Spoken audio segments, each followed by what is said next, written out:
10.000conjesús.net. Señor mío y Dios mío, creo firmemente que estás aquí, que me ves, que me oyes. Te adoro con profunda reverencia.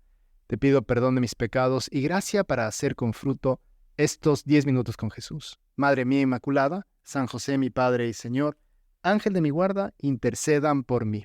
Nos cuenta el Evangelio según San Marcos en la liturgia del día de hoy, que los fariseos, con algunos escribas, llegaron de Jerusalén y se acercaron a Jesús y vieron que algunos de sus discípulos comían con las manos impuras, es decir, sin lavarse. O sea, el Señor está en la zona de Galilea y llegan de Jerusalén, Judea. Vienen a examinar a este nuevo rabí para ver de qué pueden acusarle. Y en este caso se fijan en sus discípulos. O sea, ni siquiera en qué hace él, sino que cómo sus discípulos comen, sin lavarse cuidadosamente las manos, porque nos dice el evangelista que los fariseos y los judíos en general no comen sin lavarse antes cuidadosamente las manos, siguiendo las tradiciones de sus antepasados. Y de hecho, al volver del mercado, no comen sin hacer las abluciones, que son como unos lavados un poco más profundos. Y nos dice el evangelista que hay muchas otras prácticas a las que están aferrados por tradición, como el lavado de los vasos, de las jarras, de las vajillas de bronce. Por eso no nos sorprende cuando los fariseos se plantan delante de Jesús y le preguntan, ¿por qué tus discípulos no proceden de acuerdo con la tradición de nuestros antepasados, sino que comen con las manos impuras? A mí me gusta hacer una distinción aquí, porque no es que los fariseos venían como en mal plan, sino que ellos son como unos guardianes de la tradición. Quieren ver que las cosas se estén haciendo de forma legal, que se sigan las fórmulas de los mayores. Lo que pasa es que están a veces perdiendo la perspectiva. ¿Y qué perspectiva? Que intentan hacer que la ley esté por encima de todos. Y Jesús está por encima de la ley, por supuesto, aunque quiere hacer que se cumpla, pero nos lleva a un cumplimiento todavía más perfecto de la ley, que no se queda simplemente en tradiciones, en cuestiones externas, sino lo que quiere es la limpieza del corazón. Fíjate cómo responde Jesús. Entonces, él le respondió, hipócritas, bien profetizó de ustedes Isaías en el pasaje de la Escritura, que dice, este pueblo me honra con los labios, pero su corazón está lejos de mí. Y en vano me rinden culto. Las doctrinas que enseñan no son sino son preceptos humanos. Y ustedes dejan de lado el mandamiento de Dios por seguir la tradición de los hombres. Dice un ejemplo concreto, por mantener la tradición, ustedes descartan tranquilamente el mandamiento de Dios, porque Moisés dijo, honra a tu padre y a tu madre, y además el que maldice a su padre y a su madre está condenado a muerte. Y en cambio ustedes afirman que si alguien dice a su padre o a su madre, declaro corbán, es decir, ofrenda sagrada, todo lo que con lo que podría ayudarte, en ese caso le permiten no hacer nada por su padre y por su madre, y así anulan las palabras de Dios por la tradición que ustedes mismos se han transmitido. Y como esas hacen muchas cosas. Y Señor Jesús, yo te pido perdón por todas las veces que me he fijado más en la norma que en lo que el corazón me tiene que llevar. Porque el corazón tiene que estar muy pegado a ti, Señor. Y a veces el corazón se va porque se siente más cómodo, más seguro, cuando cumple unas normas preestablecidas. Pero el Señor nos lleva muchísimo más allá. Dice el Catecismo de la Iglesia que el Señor no añade preceptos exteriores nuevos, pero llega a reformar la raíz de los actos, el corazón, donde se forma la fe, la esperanza y la caridad, y con ella otras virtudes. O sea que el Evangelio nos conduce así a la plenitud, mediante la imitación perfecta del Padre Celestial. ¿Y qué es esa imitación? Nos pone el Catecismo 2 ejemplos. Es el perdón de los enemigos y la oración por los perseguidores, según el modelo de la generosidad divina. Y es que sí, en la vida tendremos muchas reglas que hay que cumplir, ¿no? Pero sobre todo tenemos que tener el corazón donde no permitimos que entren odios, rencores, maledicencias. Eso es lo que tenemos que cubrir. El Señor nos manda desde el principio a que seamos mansos y humildes de corazón. Eso quiere decir que no dejamos que un resentimiento nos gobierne o actuar con una ira porque no se ha hecho mi voluntad. Sí, por supuesto que hay que preocuparse porque las cosas funcionen bien, pero cuando no funcionan tampoco podemos pensar que estamos autorizados entonces a despotricar contra los demás. Tantas familias, por ejemplo, que a veces me vienen a consultar, ¿no? Que sus hijos dejan de ir a misa. Bueno, no hay cómo despotricar contra los hijos o tratarles como infieles, ¿no? Al contrario, volverán a misa, volverán a recuperar la fe si les tratamos con delicadeza y con cariño. Eso sí, con exigencia también, porque no puede ser que les regalemos absolutamente todo, ¿no? Hoy escuchaba eso de un señor que les ha dado absolutamente todo a sus hijos, y claro, a sus hijos no corresponden, ¿no?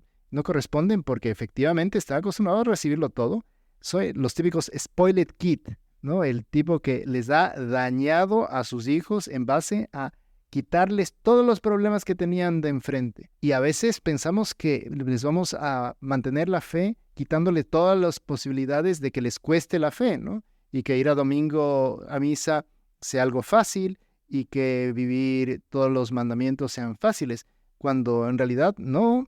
Y hay que enseñarles a que busquen la confesión, a que quieran al Señor de corazón, de que le estén agradecidos realmente. Y Señor, perdón, porque muchas veces queremos la figura externa, ¿no? Que hagan bien la primera comunión en el sentido de que la fiesta sea bonita, pero tal vez no nos preocupamos de que efectivamente quieran con el corazón recibir a Cristo en la Eucaristía, por ejemplo, o que preparen de corazón esa primera confesión, pidiéndole disculpas al Señor por todo el mal que han hecho, que vean como una cosa grave, por ejemplo, tratar mal a las otras personas, que vean como una cosa que es desagradable a Dios, tratar mal a sus padres, tratarles mal a sus profesores. Esas cosas cuando se aprenden de pequeños, entonces claro, el corazón es el que realmente busca al Señor. Y eso es lo que nos enseña. San Clemente de Alejandría decía que tenemos el decálogo dado por Moisés y todo lo que nos recomienda la lectura de los libros santos. Lavaos, purificaos, apartad de mí vuestras malas acciones, dejad de hacer el mal, aprended a hacer el bien, buscad el derecho, proteged al oprimido, socorred al huérfano, defender a la viuda. Luego, venid y discutamos, dice el Señor, eso está en Isaías. Y también tenemos las leyes de Jesús, del Verbo, las palabras de exhortación escritas no sobre tablas de piedra por el dedo del Señor, sino escritas en el corazón del hombre, dirá San Pablo. Y ahora bien, las tablas de los corazones duros serán quebradas. La fe de los pequeñuelos imprime sus huellas en los corazones dóciles.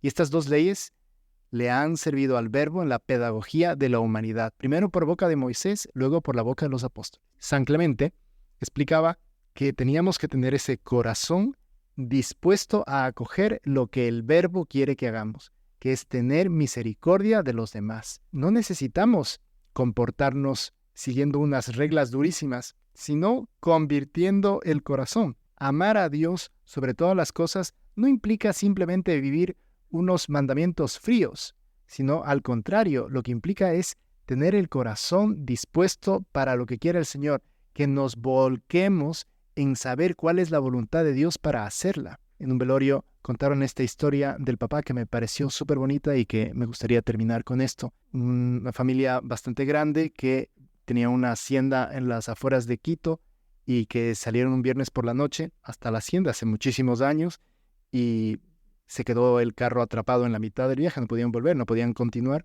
Y entonces se bajaron toda la familia, que eran como 6, a caminar hasta la hacienda donde estaban. Y la noche era completamente oscura.